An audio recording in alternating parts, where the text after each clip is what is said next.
We found a cave on my grandmother's property. What's inside needs to stay hidden forever. Why something goes here, too. I was 17 the summer we found the cave on my grandmother's property in eastern Kentucky. I have never told this story to anyone. Not my wife, not a therapist, nobody. Sealing the cave after Grandma Edith passed should have helped, but it did not. What Chester and I saw down there has never let go of me. I was what you'd call the nerdy kid back then. Thick glasses, skinny as a rail, the type who spent lunch periods in the library. Every summer, my parents shipped me off to Grandma Edith's farmhouse in the foothills of the Appalachians, figuring the mountain air would be good for me. The house was everything a city kid like me thought was cool about the country. High ceilings, creaky wooden floors, wraparound porches, and dense forest in every direction. The nearest neighbor was Chester's family, and their place was nearly a mile down the dirt road. Past that, nothing but trees and hollers until you reached the county highway. Chester was a year younger than me, and he was everything I wasn't. He could fix engines, hunt, fish, and navigate the woods like he'd been born to it. Where I was pale and awkward, Chester was sun-darkened and confident. Where I worried about everything, Chester just did things. We'd become friends the summer before, mostly because we were the only kids for miles, and boredom breaks down barriers. He taught me to shoot his BB gun and which berries were safe to eat. I helped him with his summer reading and showed him how to use his family's ancient computer. "John, you worry too much," he'd say when I hesitated at creek crossings or complained about spiderwebs. "It's just the woods. Ain't nothing out here gonna hurt you." I wanted to believe him. Chester made the forest feel like his backyard, and his confidence was infectious. Around him, I felt braver than I actually was. That summer, we were both restless in the way teenagers get when the days are long and the possibilities seem endless. We'd already built a rope swing over the creek, explored every deer trail, even tried to build a treehouse that collapsed before we got the roof on. We needed something new, something bigger. We just had no idea what we were about to find. We found it in the third week of July, during a brutal heat wave that made the air shimmer and even drove the birds into shade. Chester and I were wandering the property, desperate for something to break the monotony. "Man, there's gotta be something we ain't explored yet," Chester said, wiping sweat from his forehead. We were on the ridge at the back of Grandma's land, where the trees were thick and the underbrush hadn't been touched in decades. "Maybe the creek again," I suggested, though we'd been there twice already that week. "Nah, that's boring. We need something new." Chester stopped and pointed. "What's that?" I squinted. Through the foliage, I saw a darker shadow, something that didn't fit the natural pattern of trunks and branches. I squinted where he was pointing. Through the dense foliage, I could make out what looked like a darker shadow among the trees.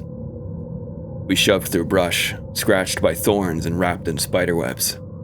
Chester led the way, while I followed and complained about the bugs. "Quit whining," he called. "You want to find something cool or not?" In the hillside, we found a depression about 15 feet across, and at its center, the mouth of a cave, half covered by a rusted iron gate. Time and weather had rusted most of it away, leaving gaps just big enough for nosy teenagers to squeeze through. "Holy crap," Chester breathed, the first time I'd ever heard him sound impressed. "John, look at this." I crept closer. The opening vanished into blackness, a cool breeze drifting out with the smell of damp earth and something I couldn't place. "Think it's an old mine?" I asked. Chester shook his head. "Nah, wrong kind of rock. Limestone country. It's a cave, a real cave." He was already kneeling at the gap, peering into the dark. "We should tell my grandmother," I said. "She'd just tell us to stay away," he grinned, the kind of grin that meant trouble. "Come on, just a quick look." "We don't have lights." "My phone does." I wanted to argue, but Chester was already squeezing through the gap. His movement echoed strangely inside. "Chester, wait up," I called. Being alone outside seemed worse than following. "Just for a minute," his voice came back, muffled and strange. "Just to see what's here." I slipped through after him, scraping my shoulder on the rusted metal. The passage opened immediately into a chamber 10 feet high and twice as wide. Chester's phone light swept over smooth limestone carved by water through the ages. "This is so cool," Chester whispered, and his voice echoed back at us from deeper in the cave. The floor was mostly level, covered with a layer of dirt and small rocks that crunched under our feet. Chester played his light ahead, revealing that the cave continued back into the hillside much further than either of us had expected. "Okay, we looked," I said. "Now let's go back and get real flashlights if we want to explore." But Chester was already moving deeper, his phone light bobbing as he walked. "Chester!" "Just a little further," he called back. "I want to see how far it goes." I followed. The alternative was standing alone in the cave mouth, and that wasn't happening. We made it 50 feet before Chester's phone died. The darkness swallowed us whole, the kind you never get in a city. I couldn't see my hand in front of my face. "Chester?" My voice sounded small. "Right here. Don't panic." His hand grabbed my arm. "Stay close. We'll follow the wall back." We shuffled for 5 minutes along the wall, trying not to trip. When daylight finally appeared, we were both shaking, though neither admitted it.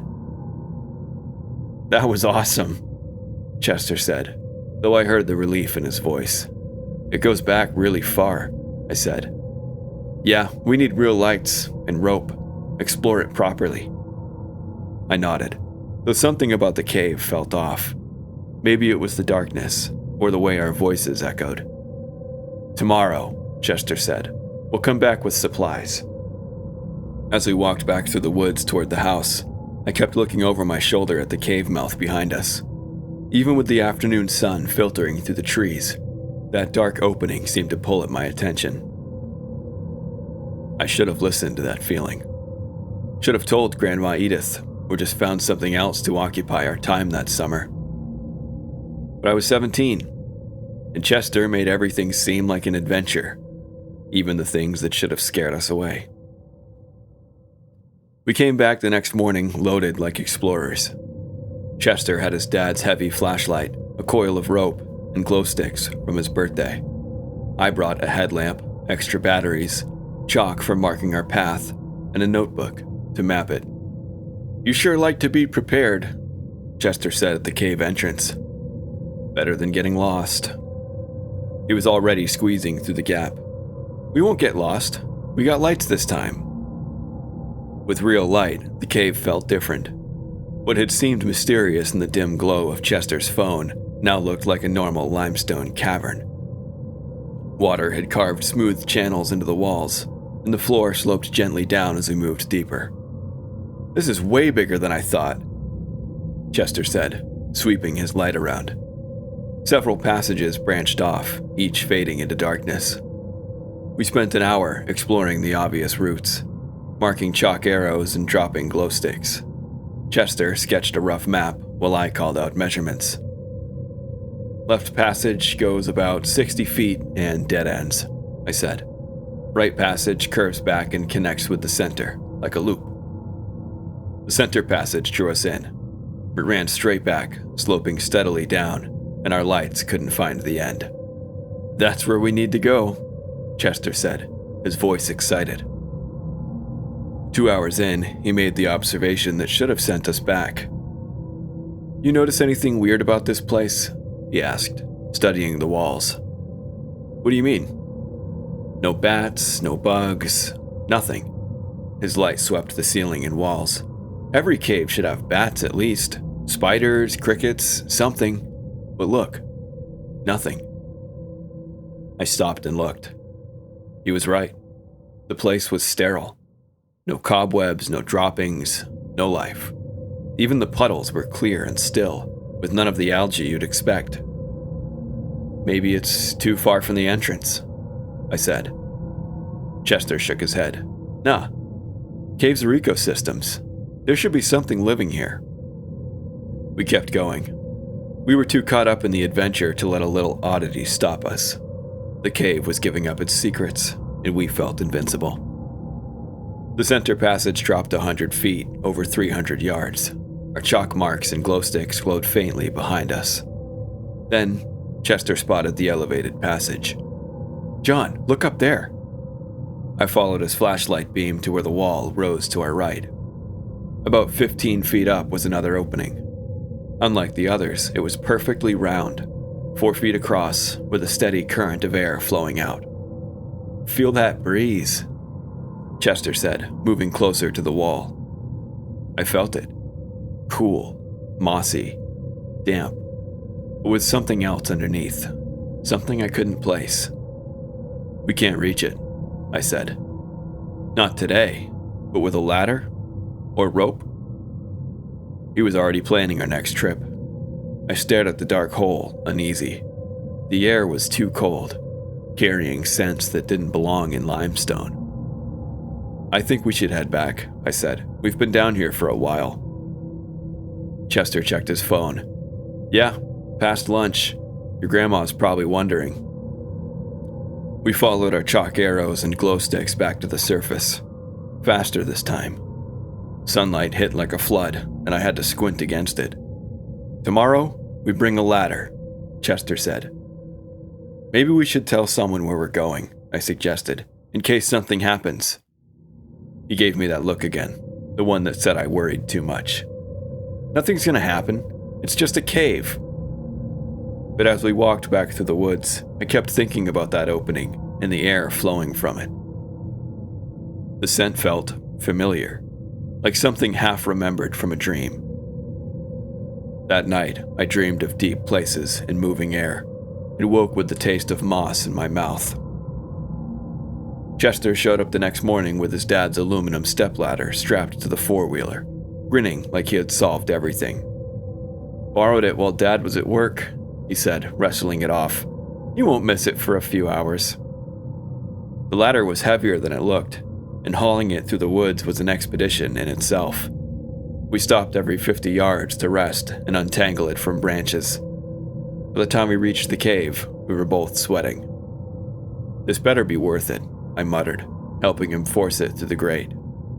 Trust me, it will. Getting the ladder down the sloping passage was another challenge. It was awkward in the tight space, and my headlamp cast confusing shadows. But Chester was determined, and we finally got it against the wall. Hold it steady, he said, climbing. I braced it while his light swept the opening above. At the top, he went quiet. What do you see? I called. It goes back a long way, he said, muffled. He climbed down and we switched places. The ladder felt shaky under me, but I reached the opening. His flashlight had shown the tunnel stretching back, but what struck me was the sound. Water, dripping, echoing as if from a much larger space. You hear that? I called. Yeah, sounds like water. A lot of it. I climbed down and we stared at each other in the glow of our lights. Underground river? I asked. Or a lake. Only one way to find out. The elevated passage was more open than I expected. We could walk upright. The walls smooth limestone worn by water. The smell grew stronger as we moved, and the air felt thicker, carrying scents that reminded me of things long dead. After 200 feet, the passage opened. I have spent years trying to find words for what we saw, and I still cannot do it justice. The cavern was vast, the size of a cathedral, with walls fading into darkness. In the center was a lake. The water was black and still, like a mirror reflecting nothing. Our lights reached only a few inches, and when Chester tossed in a pebble, the ripples died too quickly, as if the water swallowed them. Jesus, Chester breathed, his voice echoing from the ceiling above. I swept my headlamp around the edges. The far shore was almost beyond reach, maybe 50 feet away. "How deep do you think it is?" Chester asked. "I don't know. Deep." He was already digging in his pack. "Let's find out." He cracked a glow stick, tied it to a rock with a rubber band, and tossed it in. The green light sank and sank and sank. It never reached bottom. The glow vanished into the distance until the surface was black again, showing no trace of what we had dropped. "That's not possible," Chester said, his confidence gone. I stepped back from the edge. The lake felt alien, the air too still, the silence too complete. Even our voices seemed muffled, as if the water absorbed them. "We should go back," I said. But Chester was staring at the far shore, his light barely catching shapes in the dark. "There's something over there," he said, "on the other side." I looked. In the faint circle of light, I saw what might have been structures on the rock, regular shapes that did not look natural. "Chester, let's go back and think about this." "We need a boat," he said, ignoring me. "An inflatable raft we could paddle over." The thought of being on that water clenched my stomach. "That's crazy. We don't even know how deep it is. What if we fall in?" "We won't. I'm a good swimmer." "In a lake that might not have a bottom." He looked at me then, really looked, and I saw he felt it too. The sense we had found something that should not exist. But Chester never backed down from anything. "Tomorrow," he said, "we'll think tonight and come back with a plan." As we left through the passage and down the ladder, I kept looking back. The darkness seemed deeper than it should, and I felt something in that water watching. That night, I could not shake the image of the glow stick sinking into endless depths. In my dreams, I sank with it, into darkness so complete I could not tell if my eyes were open or closed. Chester showed up the next afternoon with a small inflatable raft strapped to his four-wheeler, the kind meant for lazy rivers. He also had life jackets, waterproof flashlights, and a hand pump. "Where'd you get this?" I asked, though I already knew. "Borrowed from my cousin Jake. You won't miss it." I eyed the raft. It was 6 feet long, built for calm water, not underground lakes. "Chester, I don't think that's gonna work." "It'll be fine. It's rated for 2 people. We're light." Despite my doubts, I helped him haul it to the cave. His enthusiasm was hard to resist, and I was curious about the far shore, but the image of that glow stick sinking into black water never left my mind. Launching took longer than we expected. The rocky shore wasn't ideal, and we had to clear stones for a spot. The whole time, I was aware of the water beside us, still as obsidian and reflecting our lights. "You sure about this?" I asked. "It's just water. Worst case, we get wet." But it wasn't just the water, and we both knew it. The lake was unnaturally still. No lapping at the shore, no movement at all. Even when disturbed, the ripples died too fast, as if the water was heavier than it looked. Chester climbed in first with a flashlight. The raft barely dented the surface, as if it floated on something solid. "Come on," he said, steadying it. I climbed in reluctantly, paddle in hand. The moment we pushed off, I felt the lake take hold of us. It wasn't like floating, more like being suspended over an abyss.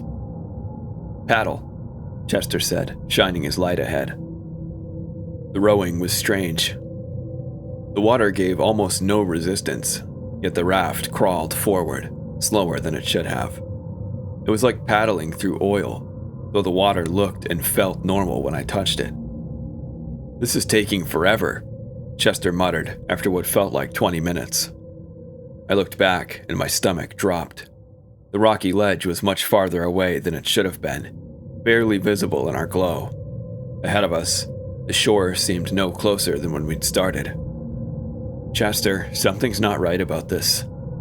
Just keep paddling, we're almost there." But we weren't. The harder we paddled, the less progress we made. The far shore stayed distant while the shore behind us kept receding. It was as if the lake stretched itself, bending distance in ways that defied sense. Then Chester's light touched the far side, and we both got quiet. "What the hell is that?" he whispered. "I don't know, but I don't like it." The structure was 30 feet across, ringed with strange stone pillars. The rock was darker than limestone, smooth and almost metallic. Carved channels ran toward the water, and in the center stood something like an altar, though it was built for no human shape I could imagine. "We need to get closer," Chester said, but without his usual confidence. "No, we need to go back, now." I turned to the raft, but he grabbed my arm. "Wait, look at the water." I followed his gaze. The water glowed faintly, as if light rose from something far below. The glow was subtle, but unmistakable. The surface shifted, a slow bulge rising as though some unseen current was pushing up from the depths. "There's something down there," Chester said. "Something big." And then our gear failed. Chester's flashlight flickered and died. My headlamp dimmed despite fresh batteries. Even my watch froze at 3:47. "Chester, we're leaving, now," I said, cracking a glow stick. He didn't argue. We paddled hard toward what we thought was shore, but the darkness pressed in and our failing lights showed almost nothing beyond the raft. Then we heard it, a sound from beneath us, deep and resonant, like rock and metal groaning under pressure. It rose from the depths and vibrated through the water and into our bones. Ripples spread across the surface and faded too quickly. The raft shuddered. "Paddle faster," Chester said, and for the first time, I heard fear in his voice. The sound came again, closer. The water around us began to glow, the light moving upward as if something vast was rising. We paddled in silence, our failing lights barely cutting the dark. The shore seemed impossibly far, and with every stroke, I was sure we would not make it. But somehow, we did. The raft scraped the rocks just as my headlamp died. We dragged it out and collapsed on the cavern floor, shaking in the shine of our last glow stick. "We can't tell anyone," Chester said finally. "They'd think we were crazy." I nodded, though part of me wondered if we were. The whole thing felt like a nightmare. As we packed up, I made the mistake of looking back. The water was still again, but I was certain something in that blackness was looking at us. For 3 days, I avoided the cave. I stayed close to the house, helped Grandma with chores, even started reading one of her old romance novels just to keep busy. But Chester would not let it go. He showed up with a restless energy I had never seen. "You can't just pretend it didn't happen," he said one Thursday morning on the porch. "We found something incredible." "We found something dangerous," I said. "Our lights failed, Chester.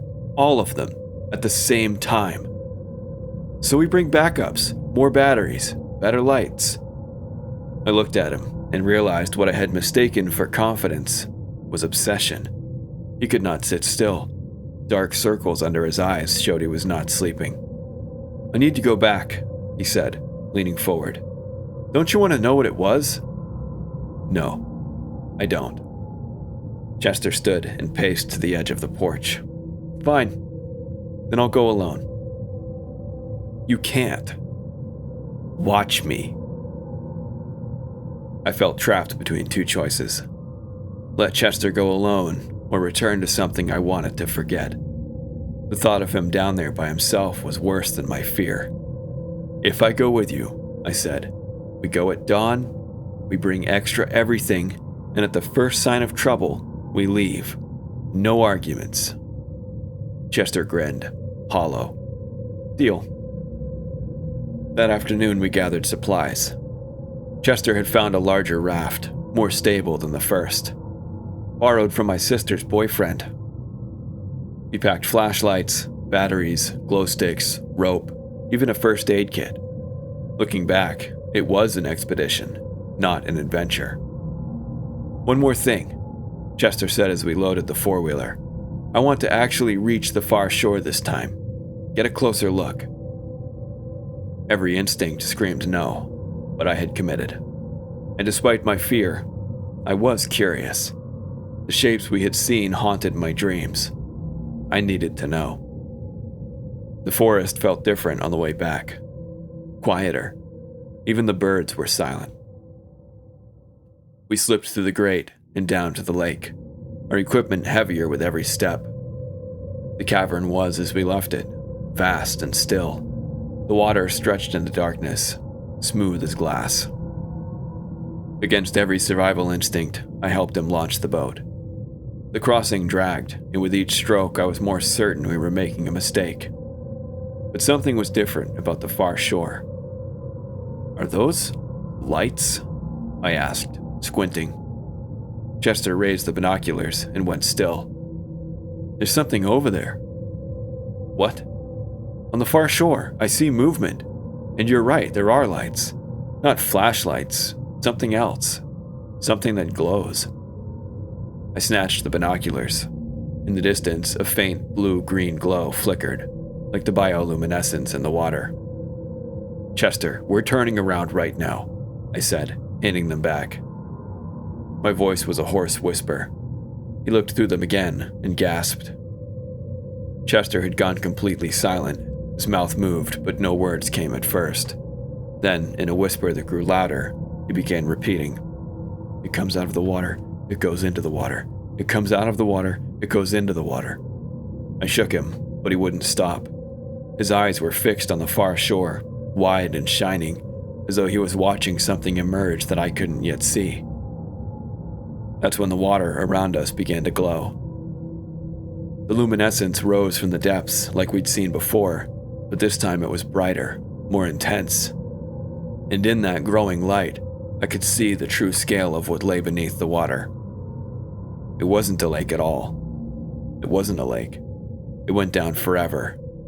An eye, a well, a portal, an abyss, eternal and bottomless, vast and deep, alien light, forever and ever. I screamed. I know I screamed because my throat was raw afterward, but I couldn't hear the sound over the roar of blood in my ears. Chester was screaming too, or maybe laughing. I couldn't tell which. The eye blinked. The entire cavern shuddered as something the size of a mountain moved beneath us. Water that wasn't water displaced around us, and our tiny raft was suddenly riding waves that shouldn't exist in an underground space. This shook Chester out of his fugue. We both dug our paddles into the glowing surface, fighting against currents that felt more like muscle contractions than water flow. As we stumbled out of the boat onto the shore, I made the mistake of looking back. The eye was there, staring up at us through bottomless layers of water that should have blocked any light. And in that ancient gaze, I saw recognition. It saw us. It saw into us and through us. Something in Chester's mind shattered. I could see it in his eyes. I grabbed him and dragged him down the tunnel. We abandoned the raft and ran for the passage, leaving our carefully gathered equipment scattered on the cavern floor. Up through the elevated passage, down the ladder we didn't even bother to retrieve, through the cave system toward the blessed light of day. We burst from the cave into afternoon sunlight that felt impossibly bright and clean. Chester collapsed immediately, retching out of the forest floor.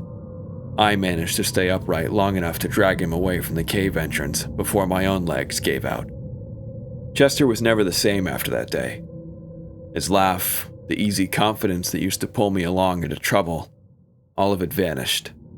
He hardly spoke, but when he did, it was whispers about water and eyes that never stopped watching. Before the summer was over, his parents sent him away to a hospital in the big city. Someplace special, they said, though they never used the word I knew they meant. I never saw him again. At first, I thought he'd come back the next summer, that we'd pick up where we left off like nothing had happened. But his absence became permanent, a hollow space I couldn't fill. I carried the weight of it alone, pretending normal life was still possible while the memory pressed against me like the dark water under the hills. That was 10 years ago. I've been in therapy on and off ever since, cycling through doctors who nod sympathetically when I tell them about recurring nightmares of black water and watching eyes. They prescribe medications for anxiety and sleep disorders, but nothing stops the dreams completely. Chester wasn't as lucky. Last I heard, he was living on the streets, talking to things that weren't there, and insisting that something was still watching him. When Grandma Edith passed a year ago and left me the house, the first thing I did was hire a contractor to seal the cave entrance with concrete and rebar. I told him it was a safety hazard. I paid him extra to use twice as much concrete as necessary and to never mention the job to anyone. Some doors, once opened, need to be closed forever. Late at night, I swear that sometimes I can still hear the sound of water moving far beneath the ground. Thank you guys for listening to this story by Something Goes Here Too. I hope you enjoyed it. If you did, please like and subscribe, and come back next time for another story. But until then, goodbye.